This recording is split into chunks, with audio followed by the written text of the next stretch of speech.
All right. And we are live. Welcome to the Foxtrot Sierra Podcast. And this is your host, Franco Sinera. And here we go.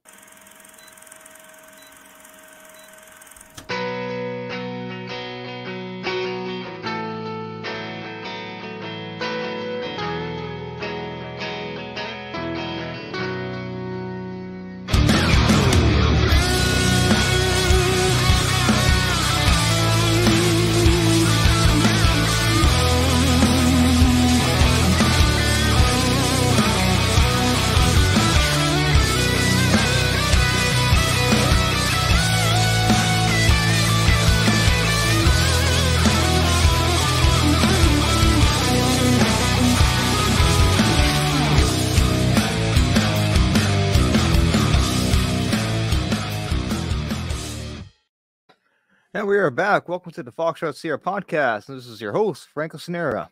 All right, a couple quick announcements. Instagram. Follow me on Instagram, where I post various short stories and short clips of my previous episodes. In fact, I kind of uploaded one on basic functions of the Enigma. So check it out.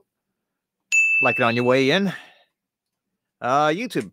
Search me on YouTube for the Foxtrot Sierra Podcast for you newcomers. And Reddit. Also, follow me on Reddit on reddit.com/u/Foxtrot Sierra Pod. Same concept as Instagram. Short stories, short clips, short pictures, whatever. Give it a like. And TikTok. I'm also on TikTok at the Foxtrot Sierra Podcast. Go over there.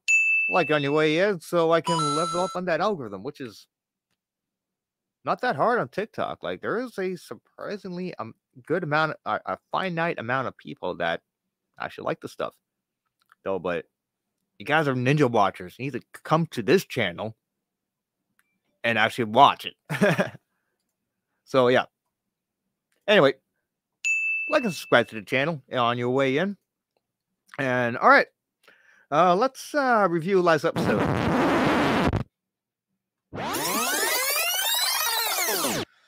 All right, last episode 18, we went over the sinking of the SS Athenia and the SS Caribou, one of the first major civilian casualties of the U-boat menace during the Second World War, and especially on the Battle of the Atlantic. And also, we went through... what was the sailor's name? Hang on. Let me give me a second here, guys. Whew.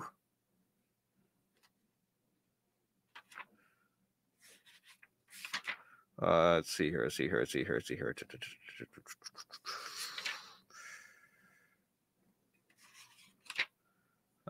Anyway, it doesn't matter. Okay.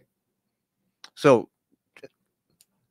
Julius Fritz Lemp, that's the guy's name. Okay, here we go. Sorry, I took you so long because I was saying dumbass and not knowing his name. Okay, Fritz Julius Lemp was the guy that sank the Athena, and there was another U-boat ace named Gunther Prien. That's the other guy's name who went to Scapa Flow and sank the HMS Royal Oak, one of the Royal Navy's pride and joy. And that was a severe blow for British morale, though. But instead of them getting Debbie down about it, there's like, let's get these bastards. Because as always, we shall never surrender. That was their attitudes the entire way. And of course, we went through Admiral Karl Dunitz, the lion of the Kriegsmarine. He was the U-boat fleet commander, but after Rader's dismissal, he ended up being the commander-in-chief of the entire Kriegsmarine. Though, but he wanted 300 U-boats off the jump, though, but due to inner politics and seniority, he couldn't get his request. Though, but he kept campaigning, thus the celebration of the U-boat aces. Also, we went through the Wolfpack and the U-boat propaganda again. That's Dunitz's way to recruit more people and to convince his own government to give him the funding to build some more U-boats.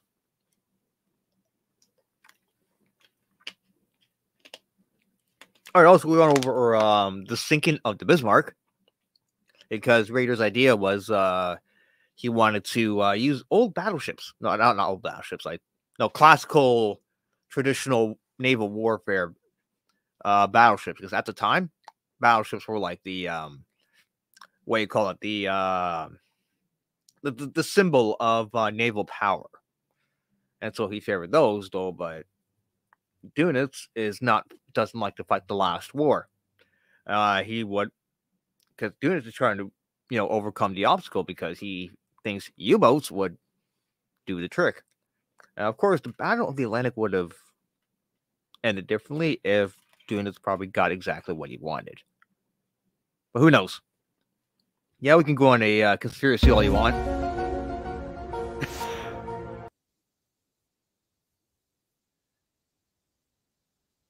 The Women's Royal Naval Reserve, their various tactics on how to take on Dönitz's Wolfpack, and of course, I went over the famous sailor Johnny Walker, the U-boat killer, which is the counter U-boat ace. Oh, Grace Marines were shaking in their boots. And all right, well, let's get back to the show, shall we? Because we want to talk about Pearl Harbor now. All right. Well, let's take you back to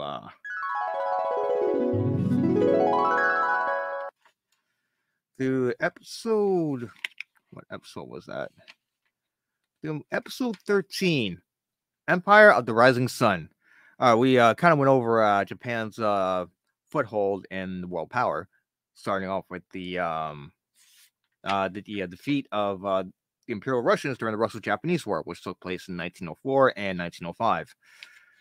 It was mainly a naval war, and the Russians sent the Baltic Naval Fleet to take on the Japanese to retake back their old port called Port Arthur at the time, which right now is the I'm gonna butcher this name, so sorry to my Chinese people out there.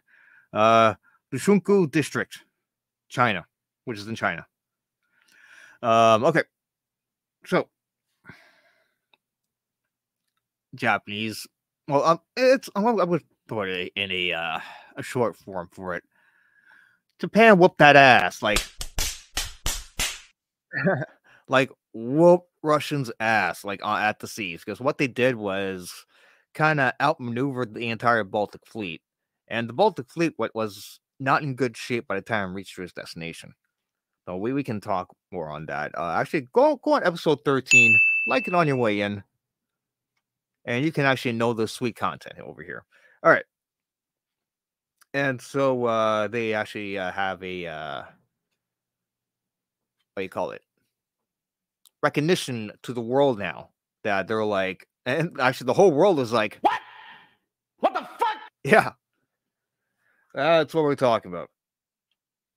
And but hey, don't underestimate the Japanese, because they're a lot more, they're a bit more ambitious people than you think, especially during that time.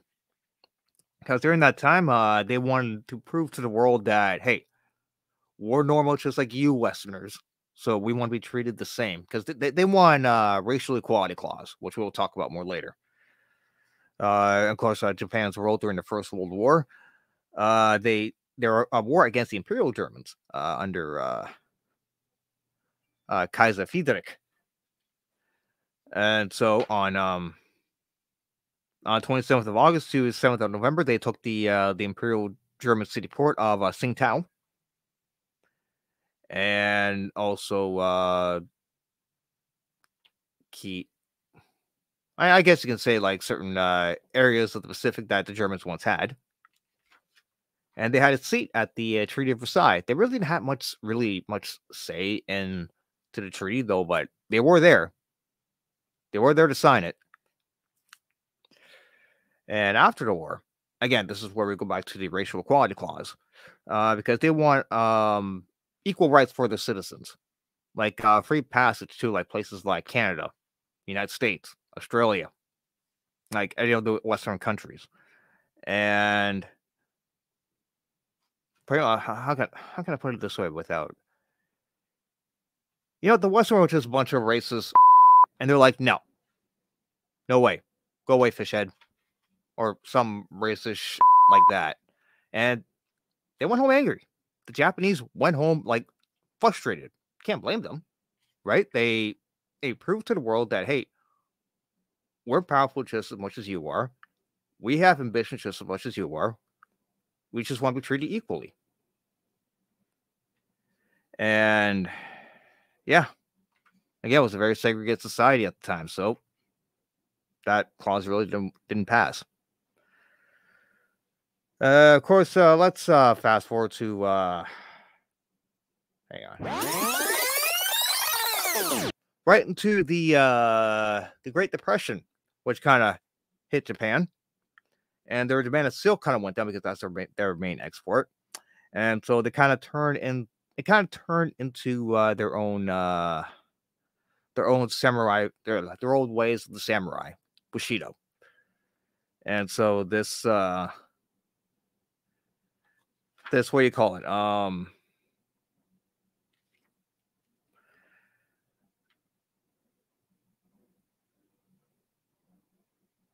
Samurai codes and traditions. There we go. The Bushido code. All right. Anyways, the Japanese far right nationalists that inspired Bushido in the first place gains traction. It first infiltrates within the military, then in the civilian government. At that point, like, Japan was struggling to maintain its parliamentary democracy, at that point, the militarists kind of got what they want. Again, I go into explicit details on episode 13, so go over there, like it on your way in. And yeah, though I don't mind like telling you guys a little bit of it. Though let's say that how Japanese took over the country is no different than the black shirts and the SS. In fact, the Japanese militarists were kind of inspired by Hitler's expansionism. Expansionism. And so they kind of want to replicate that,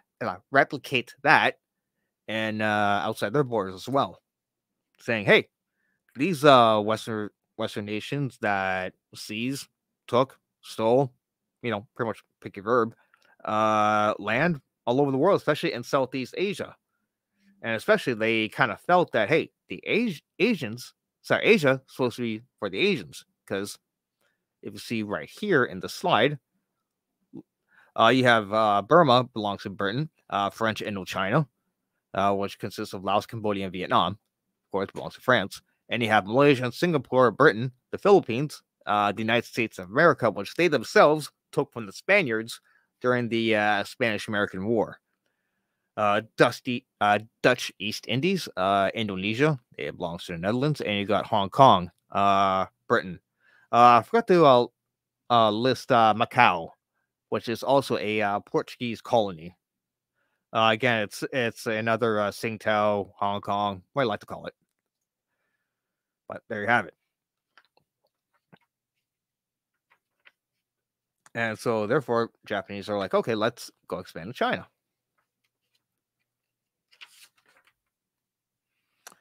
And we can actually go over the Japanese invasion of Manchuria, which is one of the Chinese provinces in northeastern China. So on 18th of September 1931 to 28th of February 1932, that's where the Japanese invasion of Manchuria happened. So they expanded to the Chinese province and renamed the entire province and establishes a puppet state called Manchukuo. They're the only ones that recognize this. Nobody else, no other nations, especially within the League of Nations, refuses to recognize Manchukuo.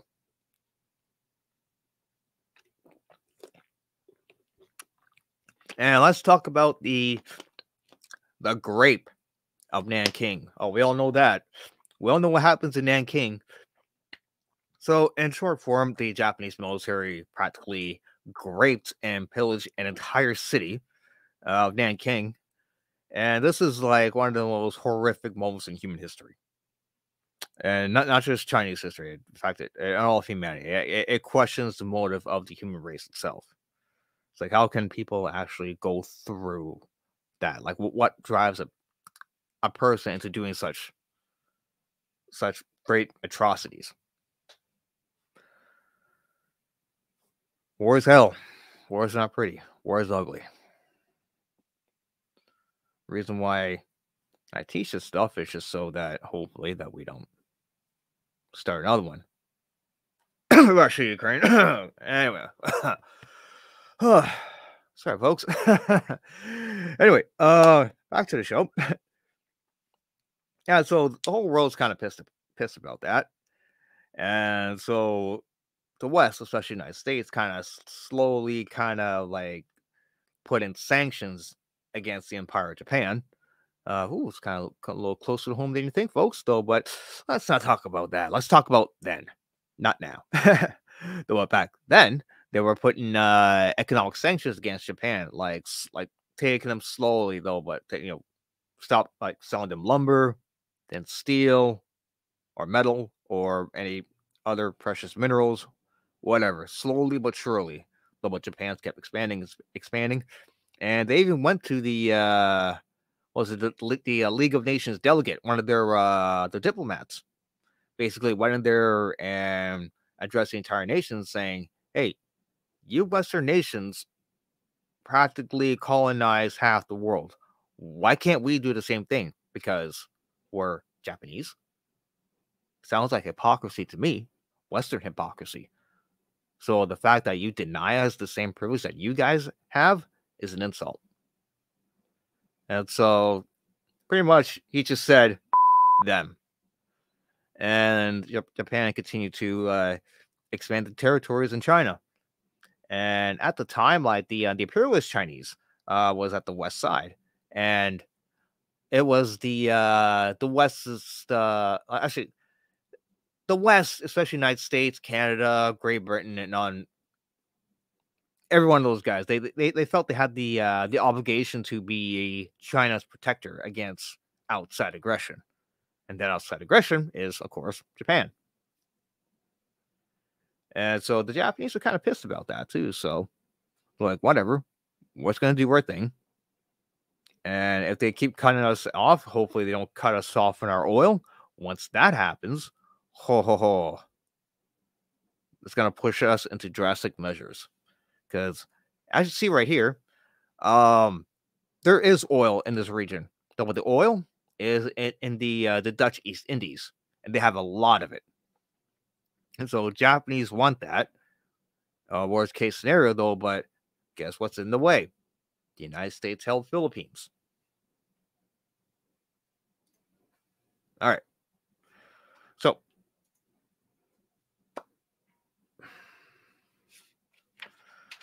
let's see if I can put back on my page. All right. All right. So on, let's fast forward back to the beginning of the Second World War when Germany invaded Poland on September 1st, 1939. Okay. This becomes a problem, and then to May of 1940, that's when the fall of France happens. Okay. And of course, the United States still remains neutral because at the time, they were complete isolationists. They didn't want anything to do with the war, especially in Europe. It's like, hey, we helped you guys at the last second of World War I. We lost enough people. We don't want anything to do with Europeans' war because, let's just face it, because in their eyes, Europe was a continent that was seen as forever at war. And so they don't want anything to do with Hitler's thugs because that's their problem. We don't want anything to do with it. Oh, but hey, that's another story we can talk about though. Anyway, fast forward to 22nd November, because remember how we told you Japan was about to get caught off oil? They did.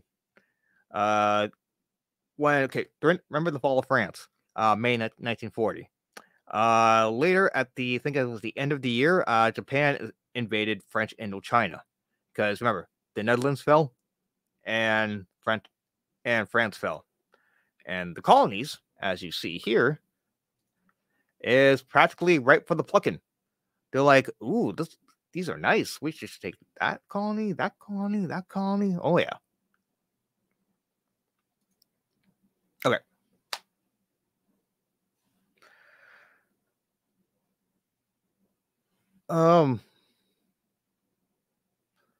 Speaking of which, so guys, I have a surprise to tell you.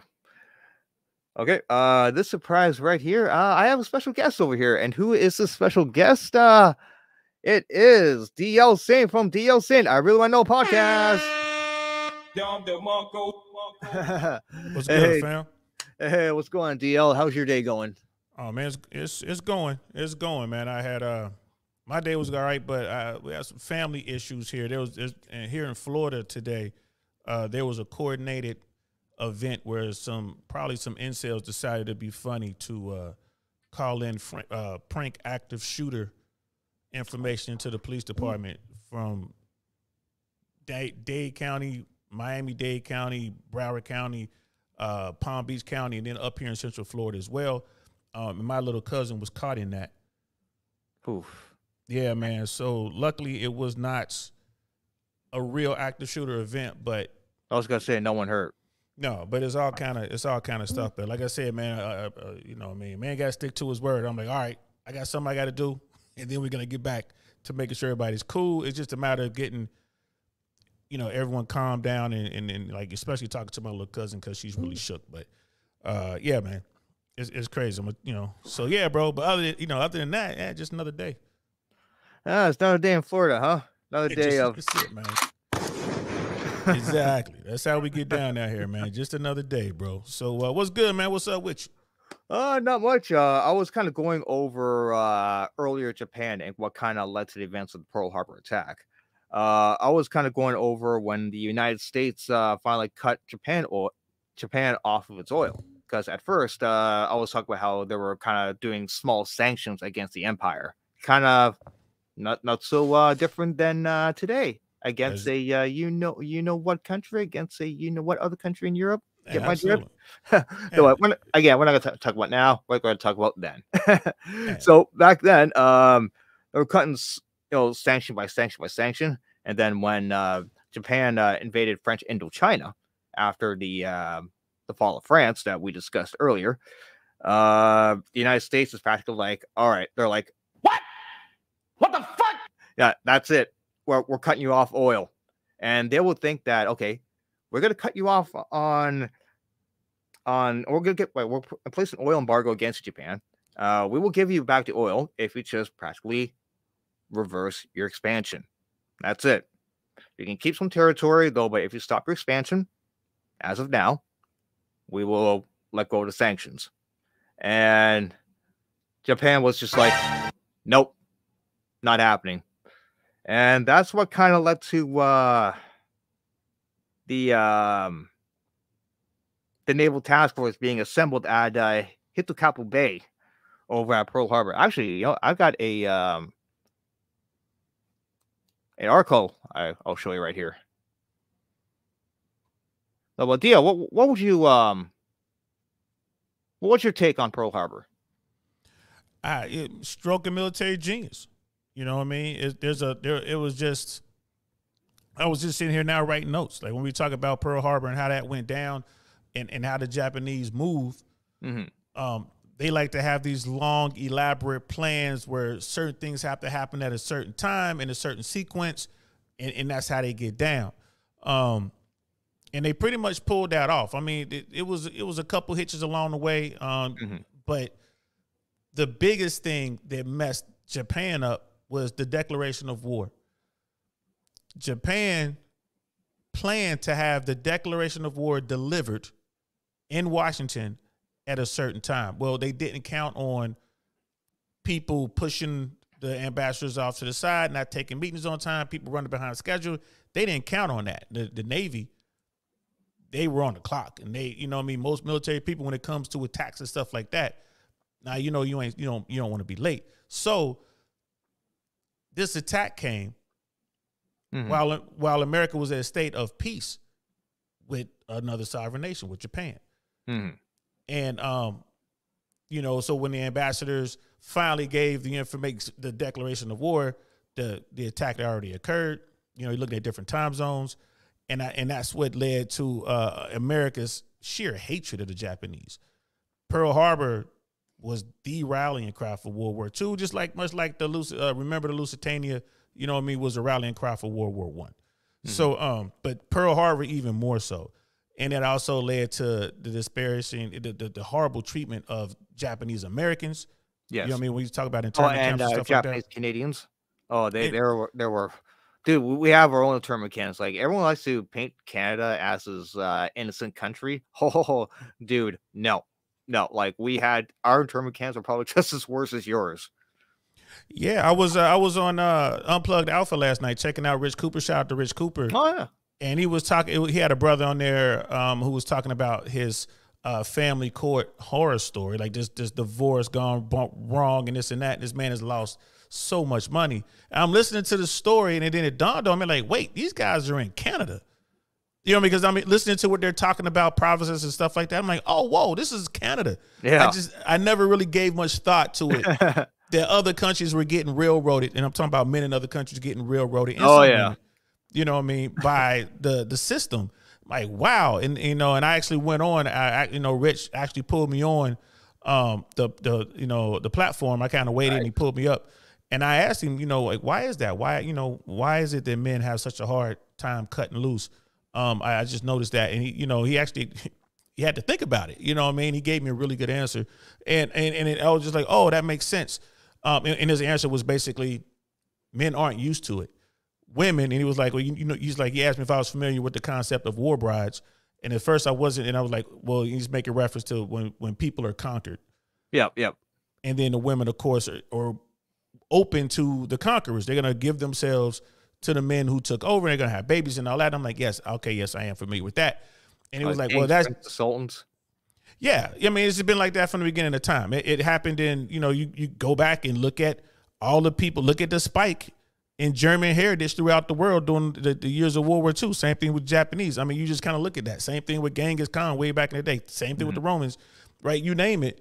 There are people that come in, you get conquered, and they take they kill all the fighting age men and boys, and then they take the women and they, make them pregnant. You know what I mean? So, and he was saying because of that, this is just part of maybe female nature, female, DNA. This is what they're used to. But men aren't. You're like, for a guy, you conquered, you were killed, or you became a slave. That's what happened to a dude. But for a woman, you go on with another life.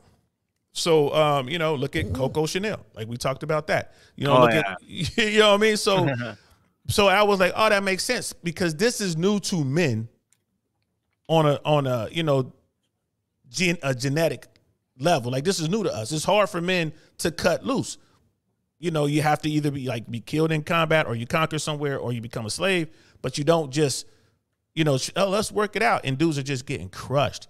So, and I was like, his answer made sense. The answer was way better than what I just said there. Go back and actually watch it. For anyone out there who's watching this, go back and watch that. No, I'm definitely going to watch that. Yeah, it was the one from last night. So, just check the date on that. It would be was it up for the train wreck? Yes, the train wreck. Yes. All right. Yes. I was like a couple years ago. I was actually on Rich Cooper's story platform. I was there for like 5 minutes. I explained my cancer story / divorce and how I conquered it. Well done, bro. Well done, bro. And I've always been a fan of Rich Cooper. I mean, if you look behind me, you can see there's a copy of Unplugged Alpha behind me there. Oh yeah, so one of the collections I got there behind me. Yep, got that. Yeah. So it was a great read for anybody who's out there. It's a really good read, male and female. Read that book. Like it's a very quick read. It's no nonsense. It makes sense. Definitely check that out. When it comes to womanizing and like the state of dating, on the world, especially in first world countries right now, like they're in Canada, but those same rules apply here in America. I'm sure they apply in New Zealand, Australia, the UK, most of Europe. You know what I mean? Maybe not Eastern Europe, but certainly Western Europe, France. So yeah, man. So back to this World War II, like December 7th. All right, we kind of went off topic there, though, but that was a good talk, though. But I got to give it down to Mark for that. Just for being on Rich Cooper's platform. But anyway, back to the show. All right. What were we talking about? We were talking about Pearl Harbor and how their elaborate plans. The Declaration of War. You were talking the Declaration of War, yes, because that's what that's Americans hated the Japanese for the sneak attack. And it was a sneak attack. The plan didn't work as it should have. I mean, if they got the meeting on time, if the Americans were on time, the declaration would have happened, and a couple hours later, boom, it would have been an attack. It still would have been an attack, but it wouldn't have been quite a sneak attack. Like, hey, we told y'all. Like you said, everything else, you knew we were leading up to this. So the Americans had to know this was coming. Yeah. They knew it was coming. FDR knew it was coming. Yeah. You know, and there are a lot of people, there are a lot of scholars out there that debate this. You know what I mean? They knew an attack was pending, right? The Japanese fleet was missing. They had no idea where it was. You can look at this march up to where you can see what they're doing. And the fact that our carriers weren't at Pearl, none of our carriers in Westpac in the Pacific region were at Pearl Harbor. Was that luck? Or was somebody? Go ahead. I'm sorry. Go ahead. I was gonna show the audience where Hitokappu Bay is, where the Japanese Naval Task Force, known as Kita Butai, was assembled. So go ahead, keep talking. Yeah. So the thing is, was that a stroke of luck that our aircraft carriers weren't there, or was there someone within our military apparatus like, we got to get those carriers out? We know something might happen, and it did happen. You know, and they couldn't make anyone see it coming. You know, and we made it so easy. We tied all the ships right next to each other, battleship row, had all the destroyers. Everything was all nice and neat. It was just right there, right for the picking. All the airplanes on all of the airfields, they were all in the middle of the airfield. They were wingtip to wingtip, right there in the middle. Nice little scrape and run, drop a bomb, boom, they're gone. All this because they were worried about Japanese saboteurs. So if you're worried about Japanese saboteurs and you're worried about strikes against America, why didn't we take more precaution? You know what I mean? Oh, that's cool right there, man. That's a nice graphic. Google Earth, baby. Now, of course, this is all in Japanese. This is Hitokappu Bay. If you're to my Japanese people out there, you will know what that is. Oh yeah, right here. If this is familiar to any of you who kind of watch a bunch of war documentaries like I do, so this is where they assembled. And okay, I was gonna say at first, let me get rid of this because everyone knows where Hitokappu Bay is. So it's pretty much in Japan. All right.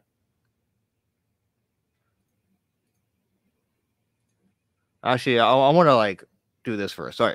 The U.S. Pacific Fleet, based in California, was ordered by U.S. President Franklin D. Roosevelt to set sail to Pearl Harbor, Hawaii, for a quote-unquote training exercise. And okay, this was supposed to be a what do you call it? A loaded gun to the Japanese, and of course the U.S. Pacific Fleet at the time, Admiral James Richardson, kind of really didn't favor of this deployment because he thought it was more like a vacation than it was a deployment. So men got lazy, men got comfortable, and he told FDR this, and words were kind of heated to the point where he was just relieved of command, and it kind of showed he was replaced with another guy named Admiral Husband Kimmel, which is this guy over here, guy on the left, and his partner over here, Major General Walter Short. He was the U.S. commander of the Hawaiian defenses. So these two think that there was going to be an attack, though, but if anything, they thought it was going to be internally within the island, because you got to think about this, folks. Hawaii has a pretty huge Japanese population, and also mixed with the indigenous population, and so they think, hey, there might be saboteurs from within. And so what Kimmel did was assemble ships and battleships in neatly rows, because you have battleship row, famously known, and you have carrier row, which you had the carriers neatly at the row, which I will pull up another I'll pull it up later though. But yeah, and of course Short pulled all of his aircrafts out neatly in the tarmac just so they can be guarded 24/7, because again, he thought that the attacks could be eternally not externally. So, but Dale, you got anything to add to that? No, I mean, I get it. The thing is this, like when you're dealing with generals and stuff like that, generals are always fighting a previous war. There you go. So he's sitting there thinking, well, this is what it is. I'm worried about saboteurs. I'm worried about this. I'm worried about that. There are those out there. There are historians that said that they were not given all of the intel. They were only given bits and pieces of the intel. So he didn't have information that could have possibly led him to make other decisions.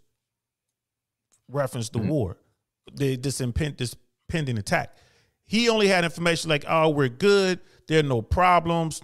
You know what I mean? It's kind of, we know what's going on over there. He wasn't told that the Japanese fleet was missing, allegedly. He wasn't told that there were hostile intent from Japan. He wasn't told about these things that was going on. He wasn't told about the reports of Japanese submarines operating in American waters. He didn't have any of that. So history makes him out to look like he was asleep at the wheel. But in fact, he might have simply been making the best decisions with the intel that he had. And his family has been fighting this for centuries, ever since. Okay. Yeah, because you got to think about it this way. You're assuming you're talking about Kimmel, right? Yes. Yeah, okay.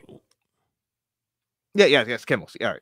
So Kimmel was like, he wasn't a horrible commander as people thought, because he knew his stuff. Like, he actually, like, when he took command after Richardson, like, he put his guys to work. Like, there was training, live fire exercise. Like, he knew war was coming. Though, but as you said, like, he didn't know what was gonna be like within Hawaii. Like him and let's see here, what's his guy's name? Oh,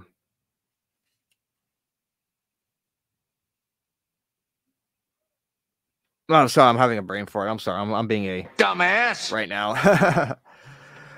Edwin Layton, his intelligence officer. Those two guys together, when they had to report on the Japanese carriers going missing because they stopped communications.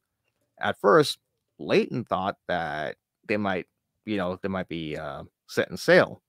But what Kimmel's like, you know what? They might be at harbor at dock, because there's always ships that stops communicating after they dock. So assuming that the carriers are docked, so that's why they're not talking to each other. And Layton's like, yeah, maybe you're right.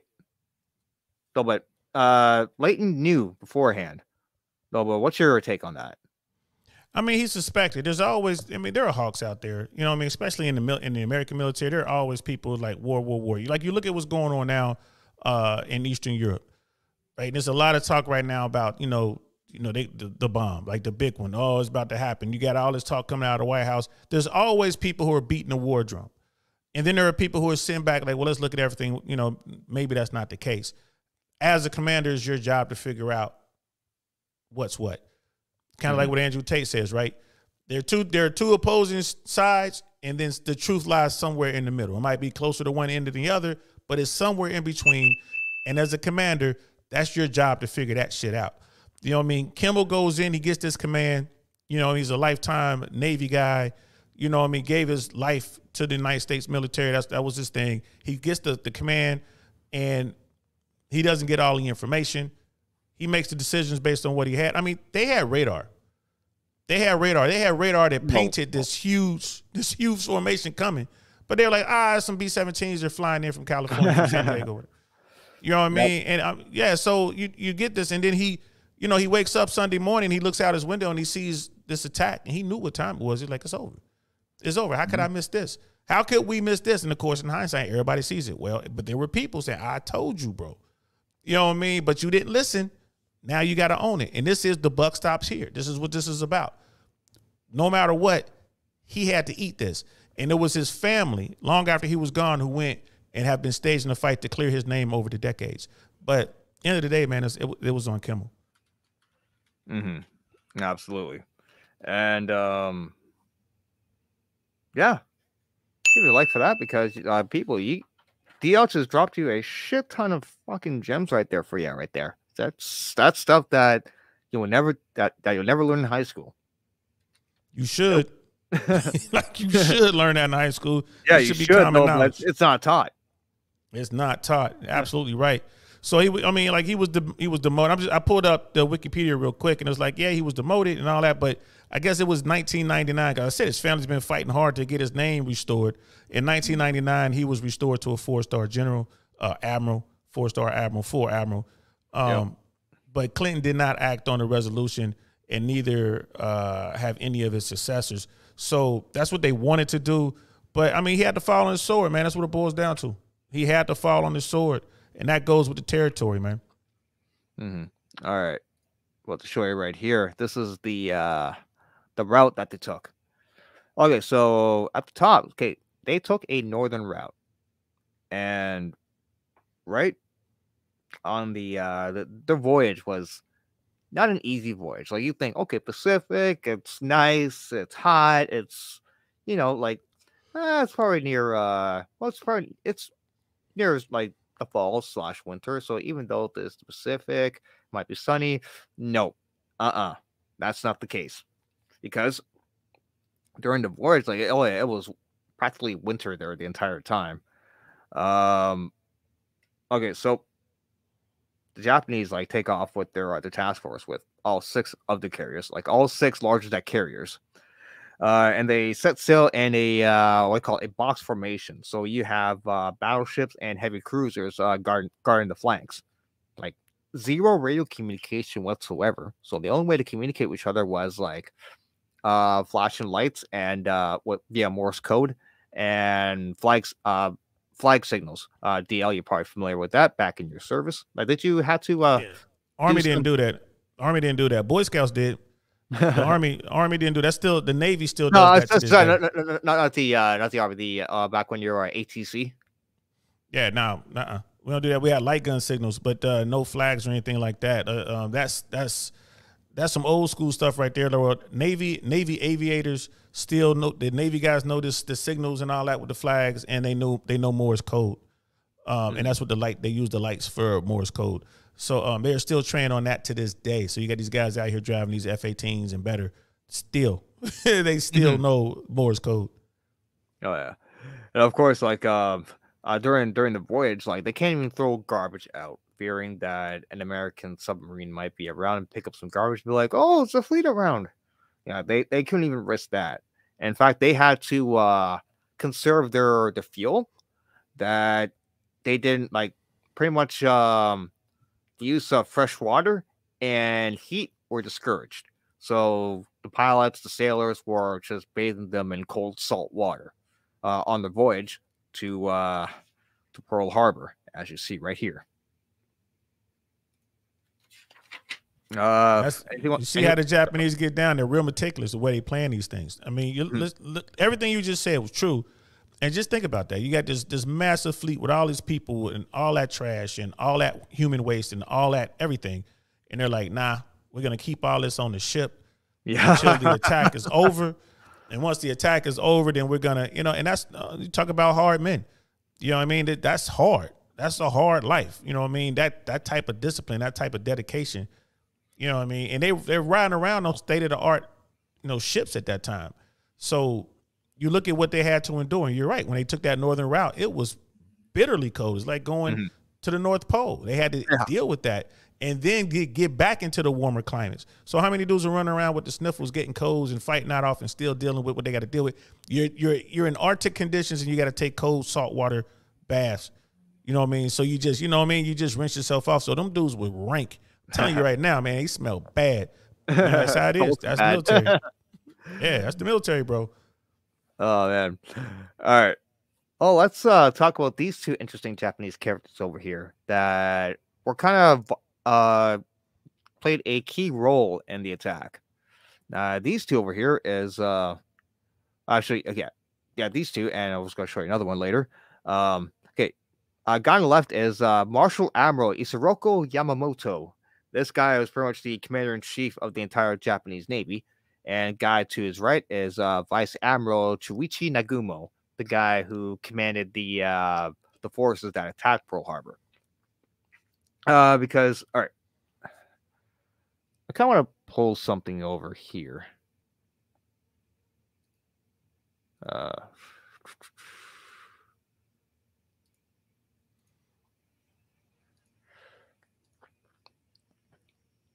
All right, especially on. Hang on. This part over here. Can you see that highlighted there, Deal? I mean, I can't read it from here, but you just have to read it. You know what All I mean? right, fair enough. Okay. This one here. Japanese Admiral Isoroku Yamamoto conceived the Pearl Harbor attack and Captain Monroe Genda planned it. Okay, two things inspired Yamamoto's Pearl Harbor idea. One is a book and a historical attack. The book was called The Great Pacific War, written in 1925 by Hector Bywater, a British naval authority. It was a realistic account of a clash between the United States and Japan that begins with Japanese destruction of the U.S. fleet and proceeds to a Japanese attack on Guam and the Philippines. When Britain's Royal Air Force successfully attacked the Italian fleet at Taranto on November 11th, 1940, Yamamoto was convinced that Bywater's fiction could become a reality. So you can see how this whole plan kind of unfolded. And your thoughts on that? I mean, it's one of those things like when people often turn to history when they're trying to plan out some sort of battle or do something. I mean, it's just like, okay, let's look at this, let's look at that. They look at what's going on around them. I want to say it was the British who had an attack on an Italian port that was similar to Pearl Harbor with shallow waters, and the Japanese borrowed from that. Like, oh, well, the Brits did it, so we should be able to do it. And like I said, these are thinking men. And check my math on that. I didn't quite prepare. This is just stuff because I'm like you. I watch a lot of documentaries. I've done done some reading about the topic, and why wouldn't you? I mean, you look at the Battle of Thermopylae, right? There were guys talking about that little goat path that was talked about in Leonidas thing with the Persians. There was that goat path, and that's how the Persians managed to get around him. That same path you can find reference to it in Bible texts. And there were guys, there were men, there were commanders in World War II who used that same path to move supplies and men to flank others in that same area. So history can be your friend. If you neglect history, it could bite you in your ass. And you look at, unfortunately, the Americans, like the Japanese looked at Americans like just, big, strong, dumb people. Like we're not that smart. We're big and we're strong, but we're just not that smart. And of course, they learned the hard way. There are some smart Americans, and we are big and we strong and we got big guns. So, but to the point, like, you always want to look towards the past to talk about, what's going to happen in the future. Mm-hmm. Oh, absolutely. 100%, buddy. 100. All right.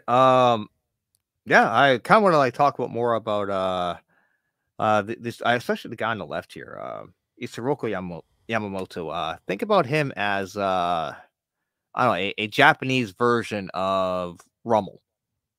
You agree? Yamamoto was definitely the man. Yeah. You know what I mean? You know how there was a soldier. Like, well, he's your sailor. Yeah, I agree with that. Because Rommel cut his teeth with his command. Like when Yamamoto was out there earning all those medals you see on his chest. Yeah. We don't really know much about those exploits. What we know about Yamamoto was this. Like, he was already in command. He was the man, like you said, the sailor, cared about his soldiers, his sailors. But there was a lot of politics in the Japanese military structure, especially between the Navy and the Army. So there was a lot of problems there. But now he's the man. I mean, one of my favorite cartoons here in America is called Star Blazers. Right? Oh, yeah? But the main ship in there is called the Yamato, but the real is called Battleship Yamato.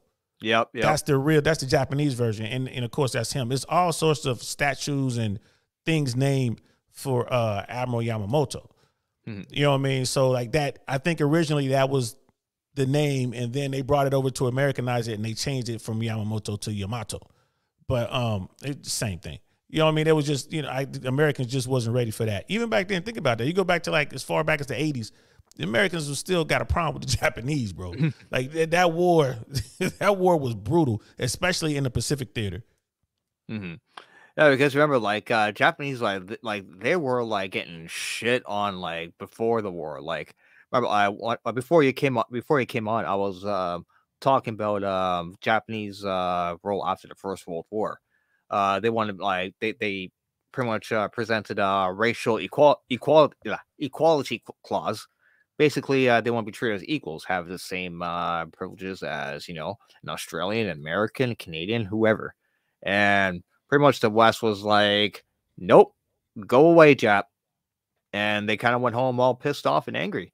And the what we call the segregation kind of just got worse and worse to the point where America kind of like practically like cut off non-whites from immigrating to the country, Japanese being one of them. So that really pissed them off. And so yeah, there was racial in both ends. But I agree, yes.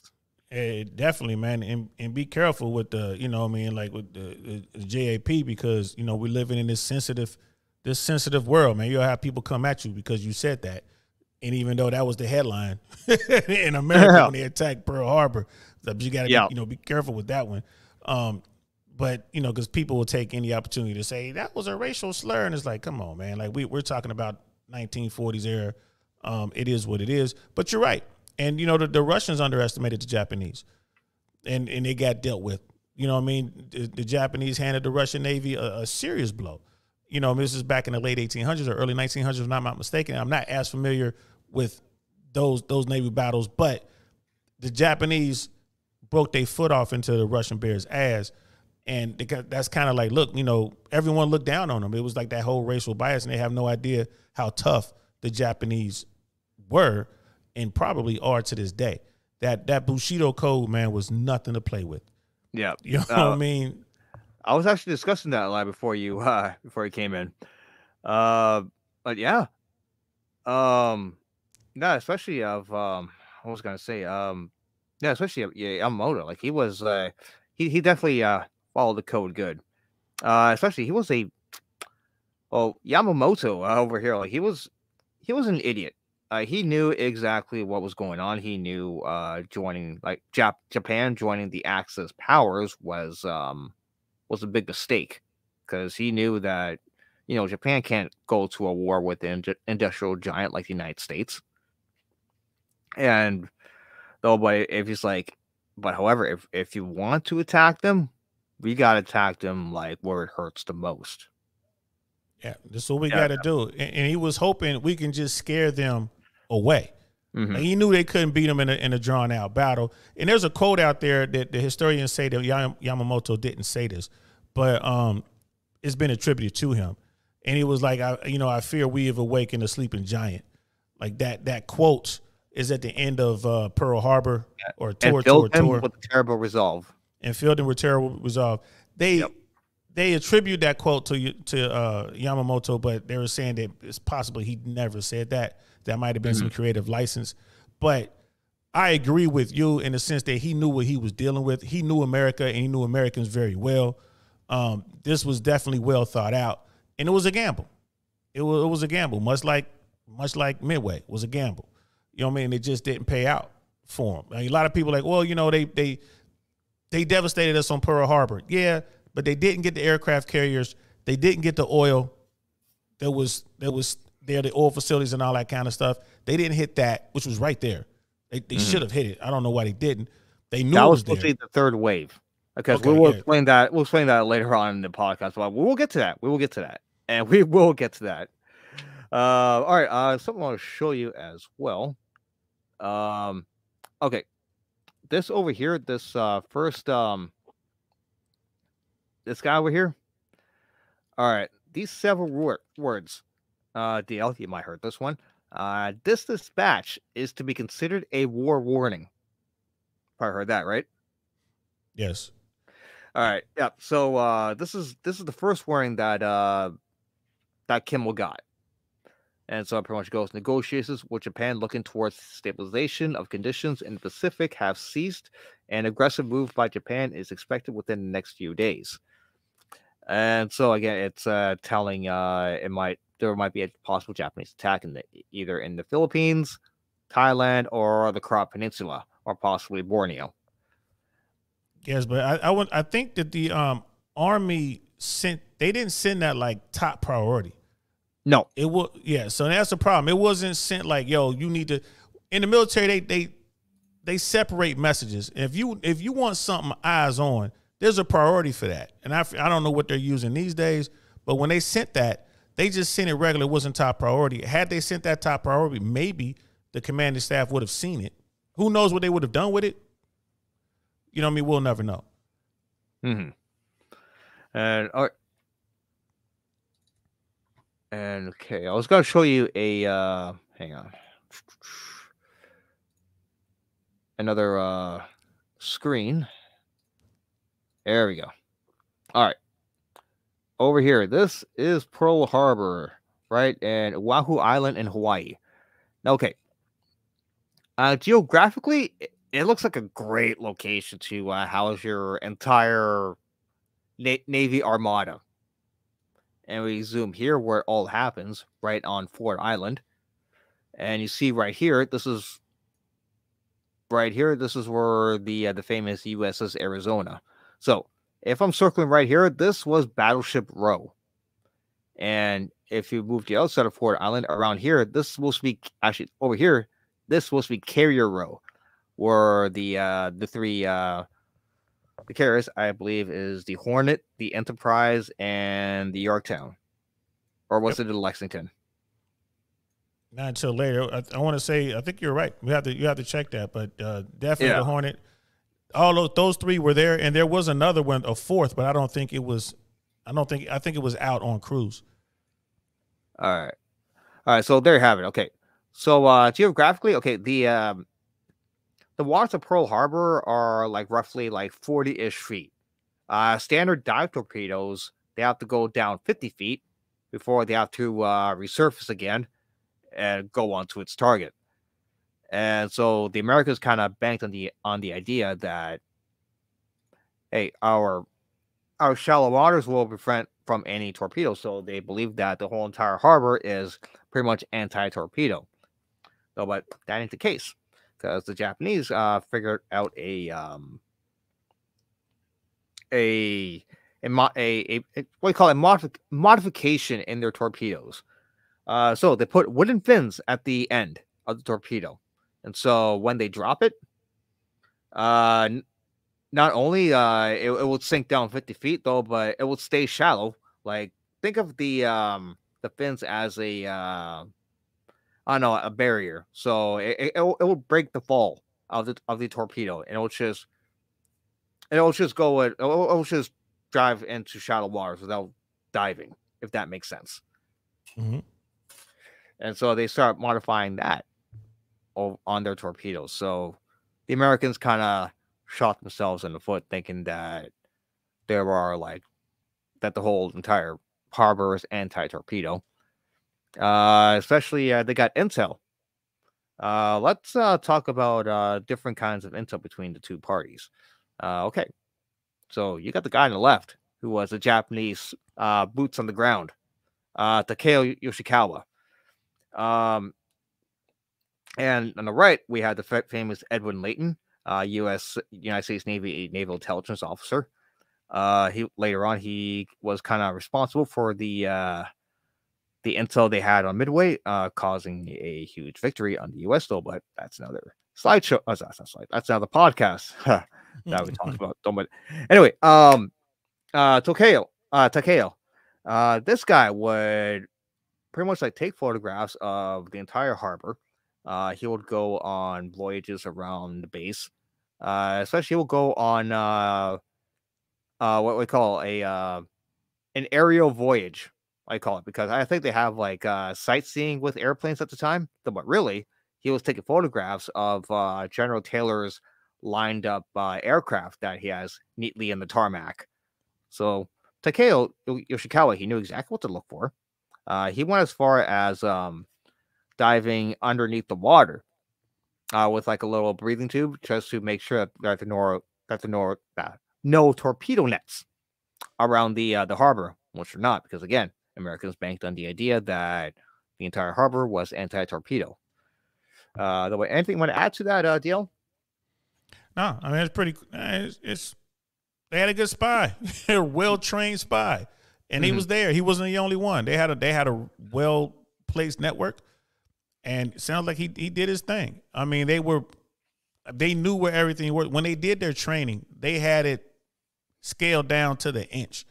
So those fighter crews, those bomber crews, the fighters, they knew what they were doing, and they knew exactly what they were going to get into. They knew there was no anti-air that they had to really worry about.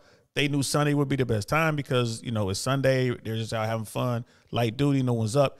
They knew that all the planes were parked next to each other. They got all that intel from the spies. Use of spies is critical in a conflict, any kind of conflict at that level, or like Andrew Tate talks about that.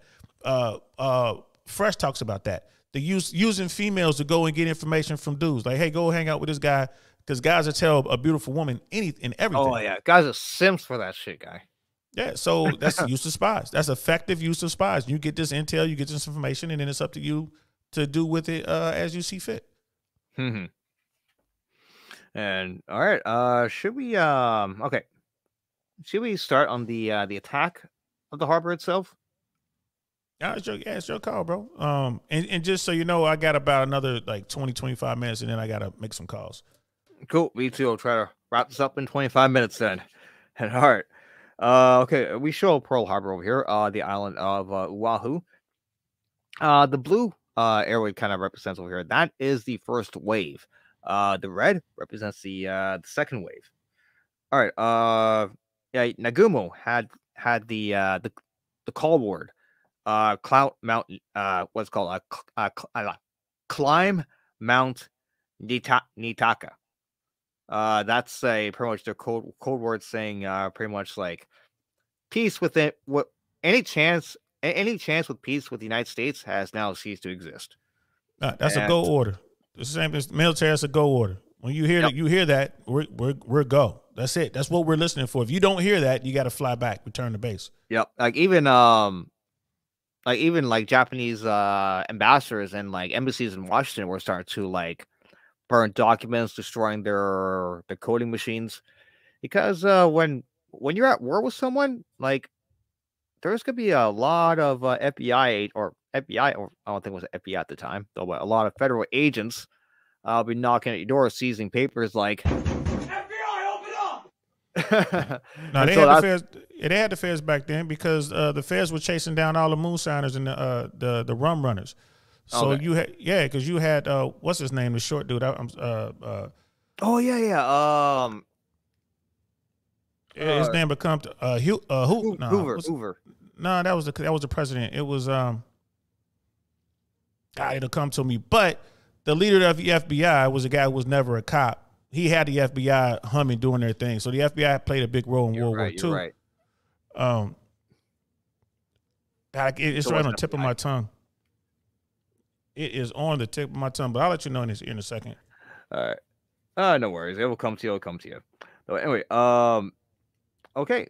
So the Japanese pilots themselves, they were kind of hand-picked selected. Like these guys were crack pilots. Well, they kind of have to be because, like, remember, they're against a industrial giant like the United States with a pretty good military, though, but they don't have the Japanese spirit. And not only that, the Japanese, like, they were like, again, highly skilled, like knew what they were doing. And okay.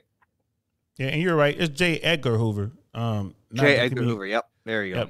Not to be confused with President Hoover, who reigned over the Great Depression. But that's when J. Edgar Hoover came into prominence. Mm-hmm. And okay, so anyway, so you have the aircraft carriers, Akagi, Kaga, Soryu, Hiru, Shokaku, and Zuikao. Hopefully, I did not butcher those names. To my Japanese people out there, I apologize if I did. So, anyway, so you have all 6 of those carriers kind of like launch do their thing. And okay, so when Dale, did you know that the Japanese, as a to add extra torpedo power to their attack, they kind of sent 5 midget submarines. Did you know that?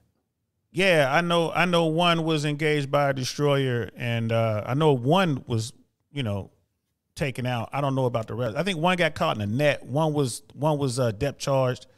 They got pictures of those things that they took back then. No, the first one was attacked and destroyed by U.S. Ship called the USS Ward. And so the Ward reports this like, hey, we engaged a submarine, possibly Japanese, and it sunk. Ward got out to Kimmel, and Kimmel at the time, like he reported, like he had reports of like lots of false submarine reports, though, but it wasn't that big of a deal, and so he kind of like brushed it aside at first, and though, but no, like you got. So go ahead. If you have a skipper of one of your destroyers to say that we killed a submarine, you gotta listen to that. If you're a commander, it's not like some dudes standing on the beach. It's like, I think I saw a periscope of a submarine, which could be true. You know, it turns out it was a dolphin or a whale or something. But no, he's like, no, like you got one of your skippers or one of your destroyers on patrol. We killed, like we engaged and we killed a sub. You got to listen to that. Yeah. Yeah. Okay. What was I gonna say? Okay, so like the first wave, actually, okay. When the waves happened, the attack really didn't go exactly as planned with the Japanese. Okay, the flight leader, Mitsu Fushida, like he finds the element of surprise. Like once he's over the harbor, at first, like everyone was like, what? What the fuck? Another training exercise on a Sunday? Really? Can these guys go away and cut off with these exercises? So that's what people thought at first. And though, but another thing I forgot to add, what you mentioned before, Opana Point, the radar station. And so this radar station did pick up an entire Japanese fleet. So two U.S. Army privates, Joseph Lockhart and George Elliott, they were manning this mobile radar station.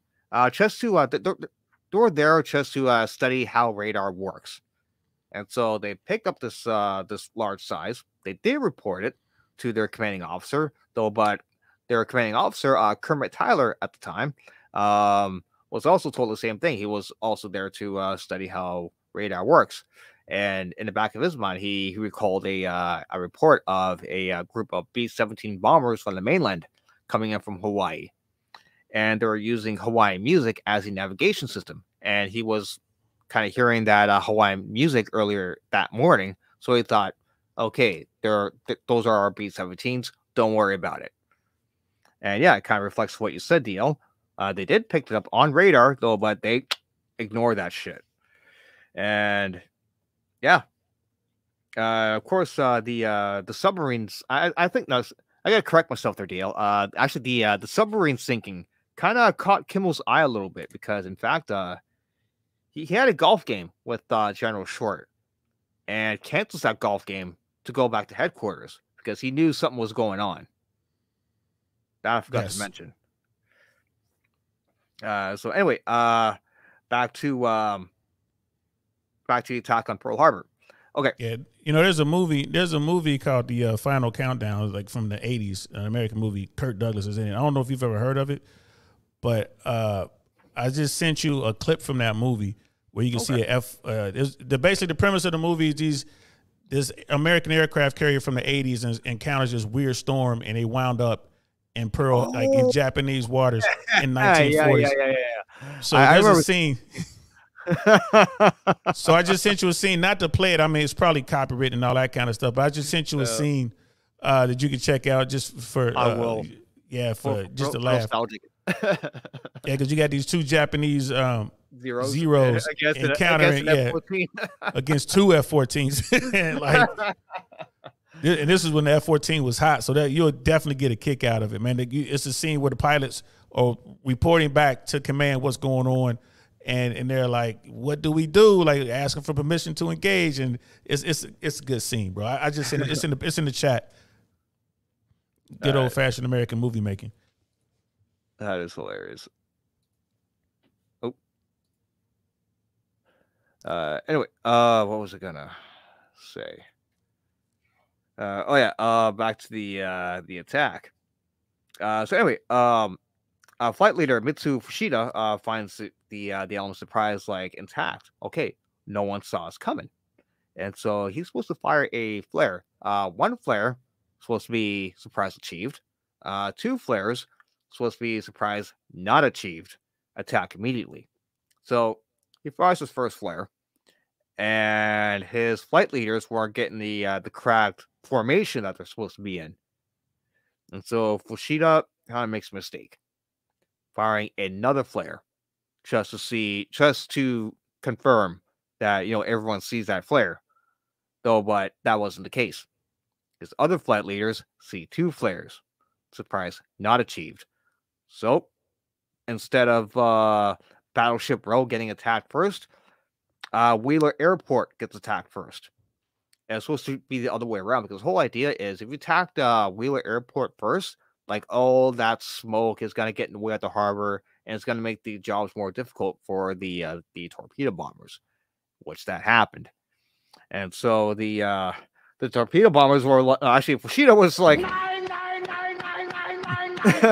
not what I meant, boys, not what I meant, but we're going in. Tope, tope, tope, tope, tope, tope. That was the launch code within the pilots. Pretty much called Tora, Tora, Tora, which you kind of mentioned. Again, there was a movie based on that. Yep. And so they pretty much just hauled ass and started attacking the harbor. And of course, there were some ships that were not getting attacked. There was kind of confusion again with the smoke and the rising sun. And in fact, one of the targets was the USS Pennsylvania. And of course, there were two ships kind of let me remove that. There were two ships kind of staying by the side. Two frigates, the USS Helena and the USS Ogallala. And together, silhouetted, they kind of looked like a battleship. So the Japanese kind of dropped their torpedoes at the last second. As soon as they pulled out, they're like, really? And so they kind of wasted their torpedoes on pointless targets.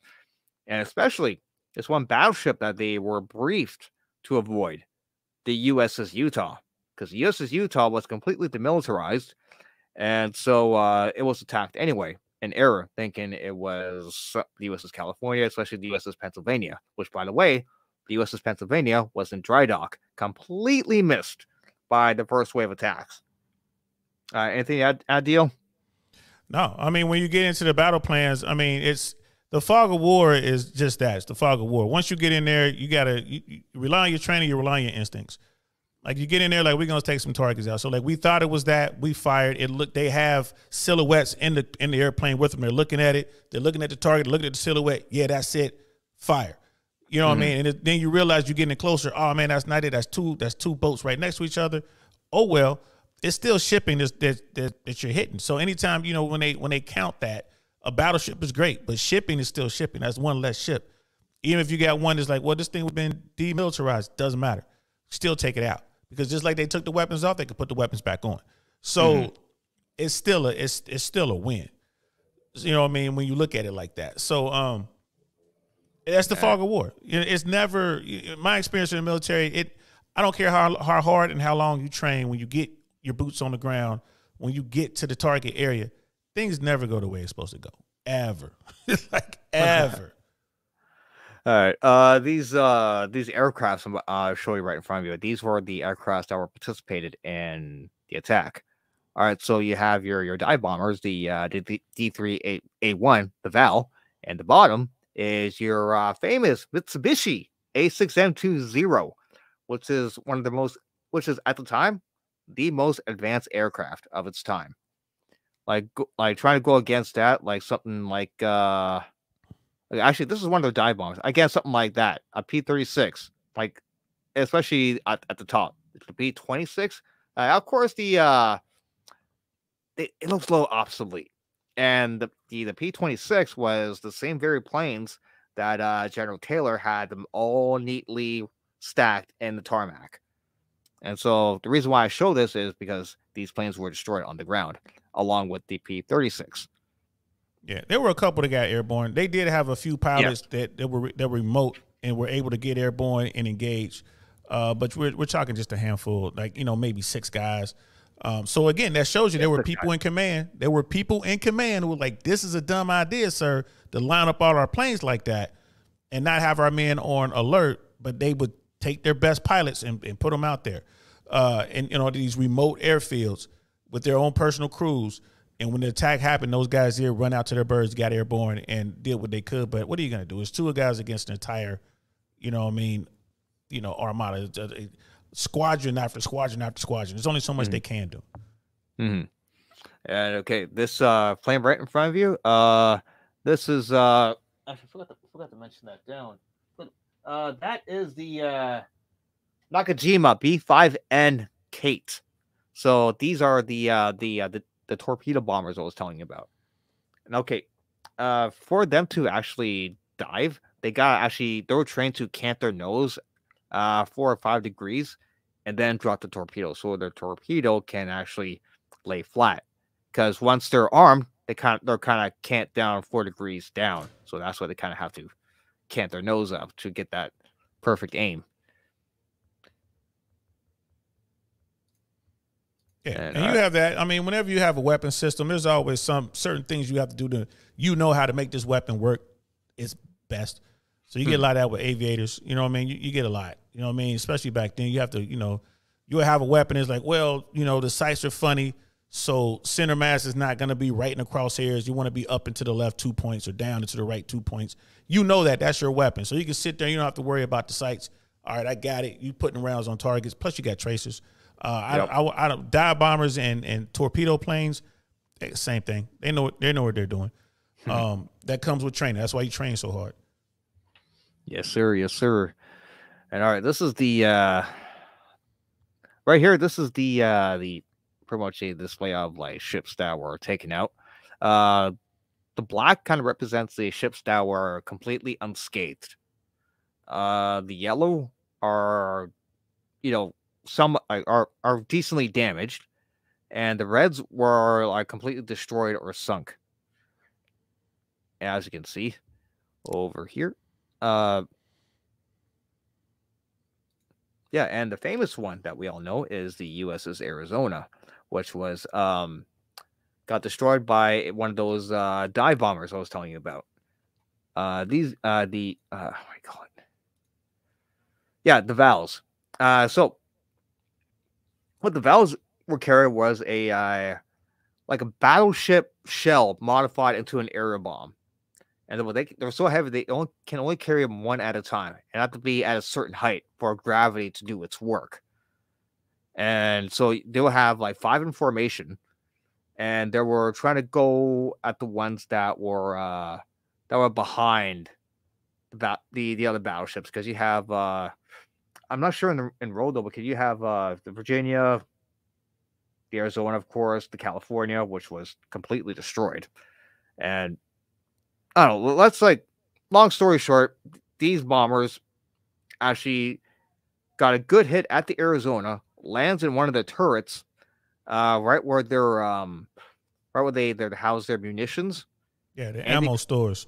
Yeah, the ammo storage, and the explosion was so catastrophic, even Fushida himself felt that in the air, and the ship was literally lifted itself out of the water, destroyed in half.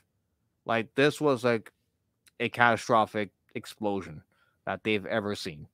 Yeah, you look and until the end of the war, when the Enola Gay was flying over Hiroshima, that explosion was pretty big. Yeah, too. Absolutely, 100%. And okay, now of course, there are some heroes that I like to give a shout out to. Hang on. Probably know this man over here. Doris Miller, Above and Beyond the Call of Duty. Okay, so I'm going to read this paragraph over here, which is kind of important. Okay. Doris Miller at the time was he was a cook. Like, he had no combat experience whatsoever. During war, at the time, blacks were segregated in the military. So, including certain roles in the military. Doris really never fired a rifle in his basic training. I don't think he actually went to basic training. All he did was just fold clothes and prepare meals. And he's probably like, I didn't sign up for this. I want to fight the enemy, and which he did. Because when he was on board the Virginia, the USS West Virginia, he was tasked to take his captain into safety. And then when his captain died, I think it was tasked to get the wounded out. But he ended up finding a unmanned anti-aircraft cannon, hopped on that bitch, cocked it, down the Japanese zero. Like, he straight up went into the fight. And he was awarded the Navy Cross for that, for his heroism. Yeah, it's people that don't understand. Back then, the only people who had weapons training were those people who dealt with weapons. So if you were a cook or a mechanic or a truck driver or whatever, you were a tech guy, you know what I mean, whatever, that was the only job that you had. It was later that the all branches of the military decided they're going to teach all sailors, Marines, airmen, and soldiers how to fire different weapons. That's when basic training changed. Mm-hmm. Before, you just got trained in whatever you were going to do, and that's what you do. So this brother who is in this attack, and again, you know, there's racist things going on. That's just the way the world was at the time. He was following orders until there were no more orders for him to follow, and he wanted to fight. Now, I'm not sure what type of weapon he manned, like an anti-aircraft battery. It wouldn't be that, because that's a different type of weapon system, and you need a crew for that, because they have to drop. You got people who actually drop the rounds in. You got a person who's shooting. You got another person who's moving the turret.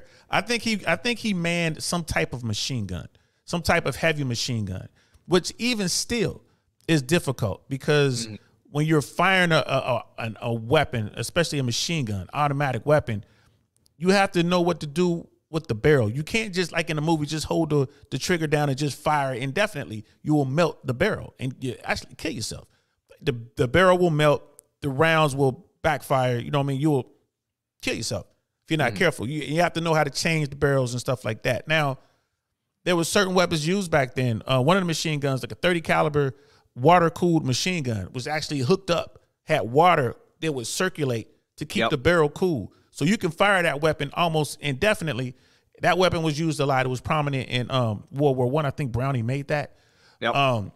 And so if he's running around and he sees that there's, you know, a sailor who fell at that position and the weapon is already loaded, you know, you don't have to worry about safeties because the guy was just firing it, and then it's water cooled and it's loaded to bear, then yeah, you can just get behind it. And I mean, and he just had to figure out how to shoot these airplanes. You can't just aim at the airplane and shoot it. You have to lead the airplane, and there's all kind of arcs and stuff. The way the bullets go, you know, they arc out as they go. This is what you train. Like, deflection shots are hard. Here's a guy who's just a cook.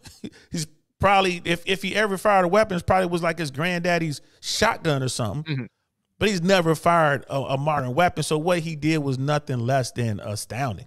So yeah, he absolutely earned that weapon, earned that medal, and the Japanese were still shooting at him, right? But he did prove, to a lot of stubborn, you know, people that black people were capable of fighting. That there was a thing, and then were it not for him and others like him, we never would have had the Red Tails of Tuskegee Airmen.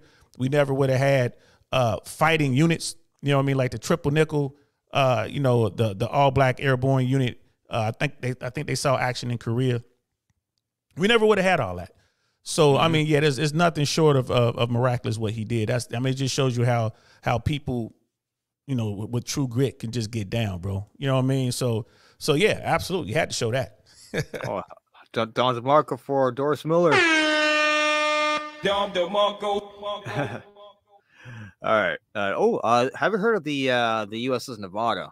And their almost escape from Pearl Harbor. Yeah, they made a run for it. And I think he wound up running it aground because he took some hits. I want to say that their executive officer or someone in command actually died trying to get sailors off that ship. There were, a lot of stories of heroism on that day. Oh, yeah. You know what I mean? A lot of stories of that. So yeah, I'm vaguely familiar. I was gonna say like okay, even though one of the engines was damaged, like it was still trying to get its way out of harbor. And in fact, like there were soldiers like dived overboard trying to get themselves afloat. They were cheering on as if they're in a football game, saying, "Yeah, Nevada, yeah, the hell with those Japanese, yeah." And Yeah. though, but again, like it kind of ran afoot and really didn't make it out of the harbor because when the Japanese saw the USS Nevada sailing, it was practically like flies on.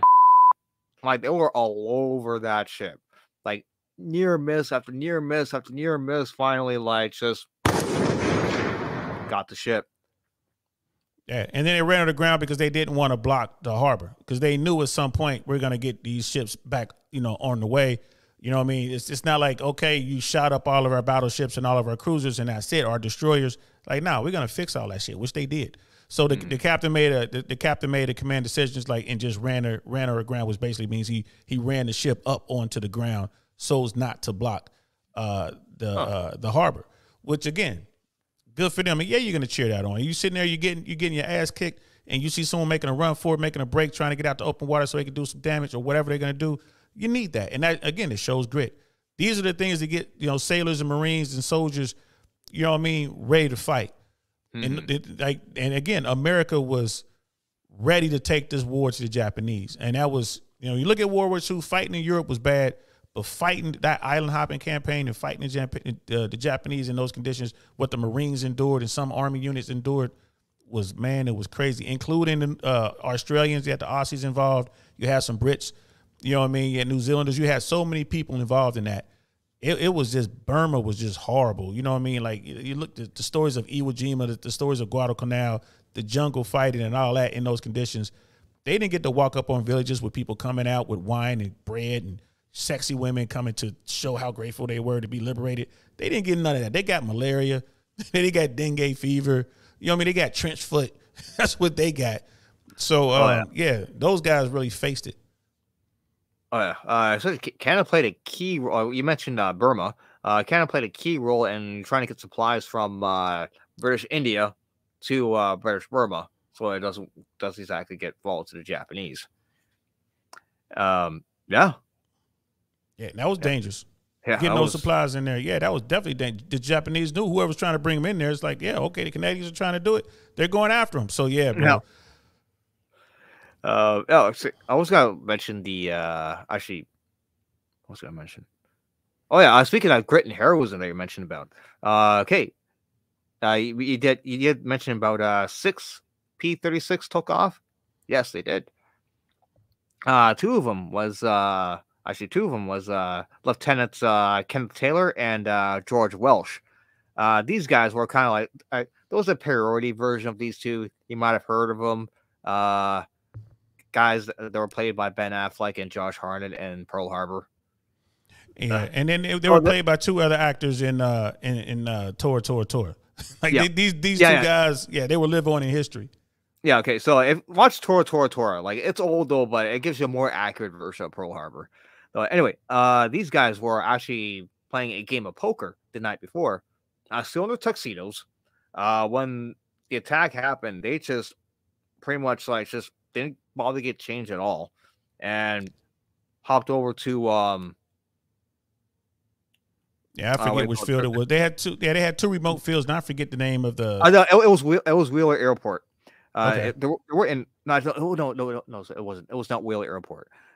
It was a remote island. Sorry, not a remote airfield called Halawea. Haleiwa. I think that's how you. Yeah. Yes.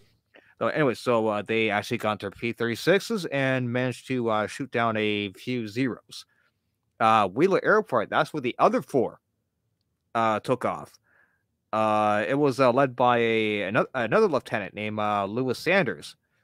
This guy was literally, again, like in his morning clothes. Apparently, he was on his pajamas, and still managed to shoot down a few Zeros. Even though these P36s they had problems, especially in their weapon systems, especially their machine guns, because one of the pilots reported that when he was trying to engage Zero, one of the left side jammed on him, while the other side what we call a runaway gun. What that means is like once you fire, like the weapon system kept firing by itself until it's completely out of ammo. Anything want to add to you?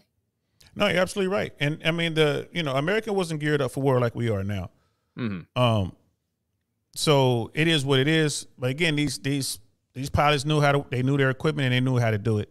So they knew how to work that equipment to their advantage and get the world, and get the job done.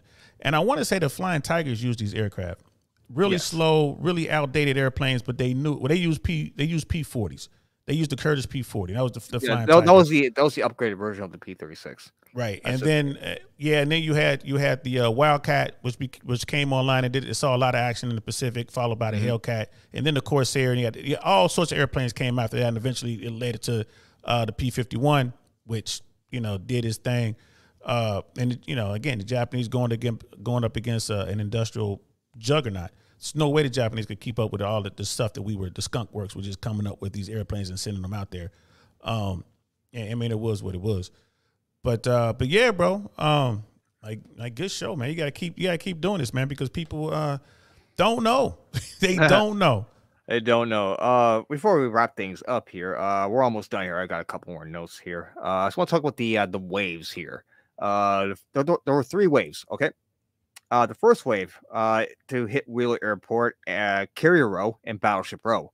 Though, but when they didn't see no carriers there, by the way, we forgot to mention, there were no carriers there, and the Japanese were like, "What? What the fuck?" And they're like, "Damn it! Oh well, the battleships there anyway." So they kind of went for the battleships anyway. The second wave is pretty much to finish off what the first wave had missed. For example, the USS Pennsylvania. It was completely missed by the first wave, though, but it was hit by the second wave. Okay, the first wave, they lost 8 aircraft. The second wave, by the time the Americans got their AA guns ready to go, they lost 21 planes in the second wave. Nagumo calls off the third wave. With it was controversial, and it's not we can give our takes on it, though. But the third wave was supposed to hit the oil storage facilities, the naval dockyards, and the submarine pens. Those remain unscathed. And the reason why Nagumo pulled out is because, one, he already lost the element of surprise in the third wave. Secondly, he wanted to conserve his fuel on the trip back home. And third, the aircraft carriers are out there. For all he knows, they might come after him at this moment. So if he launches his third wave, he'll leave himself exposed. And so he had to boogie the hell out back to Japan. And so he calls up third wave, and that kind of costed him. Even Yamamoto was kind of pissed at that, because he wanted to completely finish off the U.S. Pacific Fleet. Because again, he's a samurai. He doesn't believe in knocking down the enemy. He believes in destroying him, defeating him, so he can't get back up. Anything want to add to that deal? No, I mean, that makes sense. But again, your field commanders are going to do what they want to do. They got to understand their orders, and admirals don't get to choose their field commanders, man. All that stuff's appointed. They got to deal with what they deal with. So yeah, and I ain't gonna lie to you, that's a smart move. We don't know where the aircraft carriers are. Why would I stick around? Yeah, exactly. That doesn't make any sense. We don't know where their submarines are. They know we're here now. People are looking for us. Let's get the hell out of here. So, in my opinion, Nagumo made a smart move by getting out of there, because he wasn't a gambler like Yamamoto, because Yamamoto was a gambler. In fact, his ideal retirement was to gamble away in Monte Carlo. That's his dream. That's the man's dream. I ain't mad at him. No, but Nagumo was like, nope, he's not having that. So he kind of left out. And we could talk about the U.S. losses. So they practically lost 5 out of 8 battleships, along with repair ships, mine layers, and frigates. 347 planes were destroyed on the ground. And last but not least, 2,403 Americans were killed. And so, yeah, it was a huge blow. Huge, how do you call it, a most catastrophic thing that happened in American history. Then 9/11, of course. Now this was the worst. 9/11 wasn't as bad as this. I mean, 9/11 was horrible, but it was nowhere near as bad as this. You know what I mean? Either way, it woke America up when they were isolationist territory, because again, like they were completely isolationist before the war, though. But it kind of woke people up, saying, "Yep, we're in." Yeah, I mean, like if we were hit by a sovereign nation by their Air Force, we were attacked in New York by their Air Force, and that's what happened. Then yeah, you can put it on par. You know what I mean? The Japanese Empire attacked us with their military might. That was we've never been attacked like that before, since or before. Yeah, you know what I mean. So like, yeah, 9/11 was a well planned out terrorist attack, but they used our stuff against us. But that wasn't a nation. Well, it was a bunch of radicals. Yeah, a bunch of radicals. I mean, it's one of those things like no nation will stand against America. It's foolish. Like, it's foolish. Like, who did this?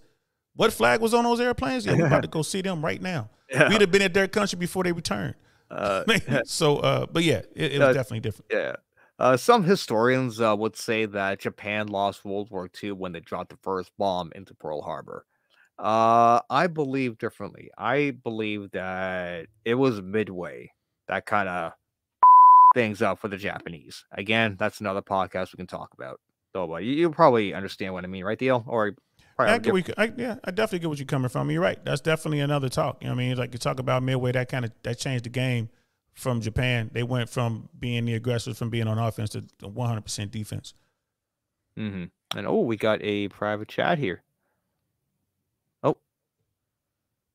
No, that was it. But anyway, we gotta wrap things up anyway, because I am tired and hungry and ready to go to bed, and DL is probably feeling the same way.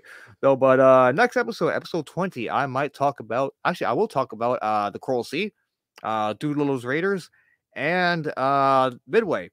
If DL wants to hop in, he can hop in. If not, then whatever it is, what it is. He probably has some other things to do. Like, you want to plug in your stuff, DL? What kind of episodes you got going? Because you got some interesting topics that you've been talking about recently. I've been following. I've been liking your videos so I can level up on that shit. I appreciate that, bro. Yeah, we got some stuff going on. You can catch me on YouTube, DL Saying I Really Want to Know podcast. We talk about pretty much everything under the sun. I just did an episode on Governor DeSantis and his migrant flight policy. Down here in America, like the governor of Florida flew some people from Texas to Massachusetts to Martha's Vineyard, and that was a big thing. And so I didn't know much about it, so I did some little research, and I was doing that today. And then Thursday we have part 2 of that, where my buddy comes on who's really been following it and kind of gives me the inside scoop of what's going on. We both going to talk about, is what he did legal and stuff like that. On my platform, you hear me talk about, like I've talked about red pill stuff. I'll talk about tech. I'll talk about AI. Tomorrow, 12:30 p.m. Eastern Standard Time, I'll be talking to my buddy John Huck, actor and comedian in LA, one of my favorite comedians, and the guy that I've been in the trenches with since I began as a stand-up comedian back in the day. So it's gonna be really good to talk to him. We're going to be talking about the comedic world. We're going to be talking about what's going on in Hollywood. We're going to be talking about what's going on in L.A. Because L.A. is kind of lawless at this point, in my opinion. I'm eager to hear what John has to say about that. And then we're going to do, we're going to talk about why we love comedy, and we're going to be talking about movies and stuff like that. That's tomorrow, 12:30. I might jump on tonight to talk about this hoax active shooter thing that just happened in Florida.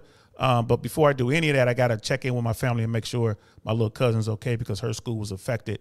And also make sure that my big cousins, her parents, are okay, because anything that affects your children obviously affects you. So yeah, man, we're all over the place, bro. We got some shows. We got a couple shows coming up. Always cranking, always doing something, and I'm always on other people's platforms. So it keeps me busy, man. So thanks for having me on, man. I really appreciate it. No problem. Thanks for coming in. Thanks for being my surprise guest. Chopping this up together. It was awesome. I love it. Absolutely, bro. And I'll do what I can. You know what I mean? Just gotta support each other, man. We're all part of that Fresh and Fit family too. You know what I mean? You need a tribe, y'all. You need a tribe, y'all. This is how it works, man. You need a tribe. You just gotta support each other. Men, we gotta support each other.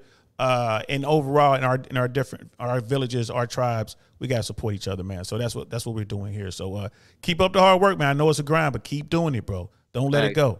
Because DL, we shall never surrender. That's it. That's it. Winston Churchill. That's my guy right there. Old Winnie, Yes, man. sir. All right, guys. Well, we got to eat, so peace.